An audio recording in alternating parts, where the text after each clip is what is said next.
Hello, fight fans. Seattle Mike Fights with Friends doing the UFC 275 betting breakdown. Make sure and hit that like button.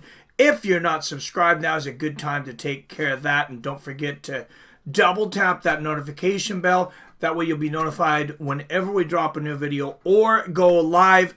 Like, of course, this Saturday for UFC 275. Glover Texeira and Jiri Prochazka.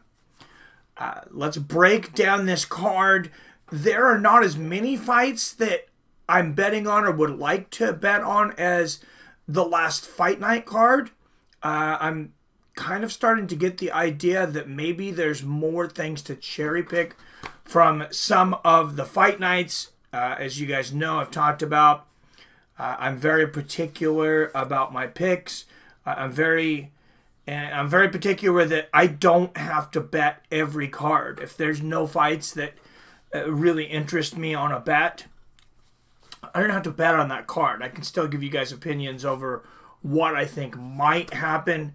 But I am betting on a few fights coming into this card. So let's take a look at UFC 275. And I'll just give you my thoughts on what I think will go down based on the studying I've done mostly this week. I've watched a lot of tape, actually. I watched a lot of tape on Andre Fialho and Jake Matthews, and the more tape I watched, the more I realized I'm probably not going to bet this fight. I do lean towards the favorite, Andre. He's on a hot streak. He's been knocking a lot of guys out. But Jake Matthews, I think, it's a really tough matchup for him stylistically because his wrestling is so good. I've seen Andre be held down for a significant amount of time by wrestlers, and Jake's hard to finish. He's got a really good record when the fights go to decision, and Andre, he doesn't, but Andre knocks almost everyone out. I do lean towards Andre. I think he probably does get the finish or the decision, if I just had to choose. But at these odds, this fight's very close. I think those odds are made probably, pretty correctly. I think they did a pretty good job of making those odds, which usually means that I want to stay away from those fights.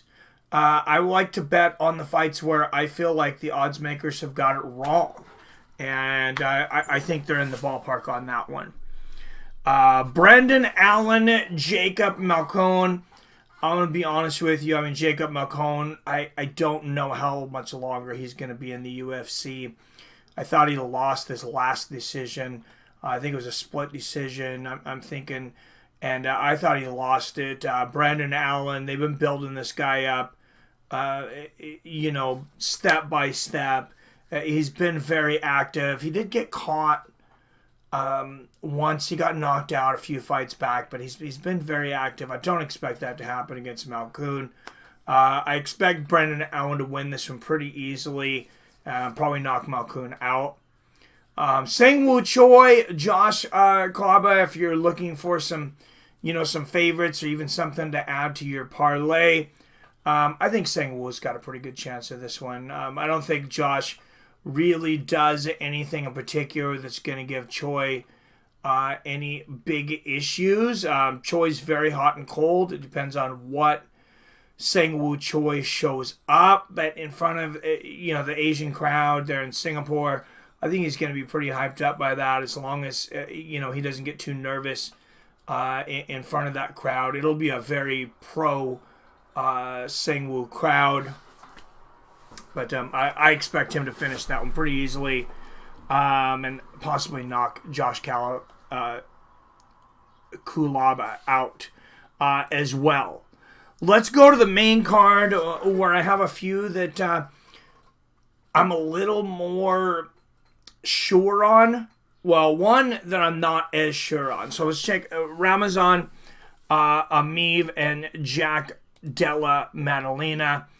Check out Jack Maddalena. You see he is 11-2 in his career. I want to say he only has 1 or 2 fights in the UFC. And I was watching this the other day, and yeah, he's got just 2 fights, 1 fight, excuse me, in the UFC over Pete Rodriguez. Pete took that on a very short notice, and honestly, it was a short notice. It was kind of a favor for Della. Pete Rodriguez, he's really not that good. He's really not, in my opinion, probably even UFC level. He's a guy they brought on late notice, but I don't know if he's a guy that's going to stick around. Ramazan Imov, this is a guy who's had multiple fights in the UFC. That's something that, did throw me for a little loop, that he was so much of an underdog because he's been in the UFC for so long under that limelight. I feel like that's very, very important. He started out getting that victory over Sam Alvey. Then Mina, you can see there he goes 3-0, wins his first 3, 3-1, 4-1, 5-1, 5-2. Now he did lose his last one, albeit to split decision. Jack's a tough one. Jack lost his 2 first fights. If you don't know anything about Jack Della Maddalena, he lost his first 2 fights. Then he won every single fight after that. We finished them all. 9 of them by knockout. That's going to be a really interesting stylistic matchup. I am going to stay away from that one as far as betting, because I will tell you, I have no idea. A fight that I do have a great idea, I believe, about is Rogerio U Bundoran versus Manel Cop, and especially if Cop lets his hands go, which I believe he will. This is a chance for Cop to get into the top 10. Look, Manel Cop can win this fight basically any way he wants, as long as he decides he wants to be there, let his hands go. He's got great wrestling. One of the only knocks on Cop is he does have an issue sometimes with the weight. It's a hard cut for him down to 125. He's already missed once in the UFC. I don't expect him to miss here, though. Bundoran is pretty strong, but since this is only a 3-round fight, I don't expect that to really come into play too much. Cop has beat some incredible fighters in Ryzen. I feel in the last 2 fights, he's really starting to get his feet underneath him in the UFC. I think he beats Rogerio Bundoran. I think he beats him easily. Probably knocks him out. Joanna and Jedrzejczyk, real quick, and Weili Zhang, best female fight ever, in my opinion. A lot of people share that sentiment with me. Zhang's a slow starter, though. Joanna went out to a quick lead, winning the first 2 rounds in the first fight. Zhang didn't really start to be competitive till about the middle of the 3rd fight. I expect more of the same, which means less of the same in this one, because this is a 3-round bout. I take Joanna by unanimous decision.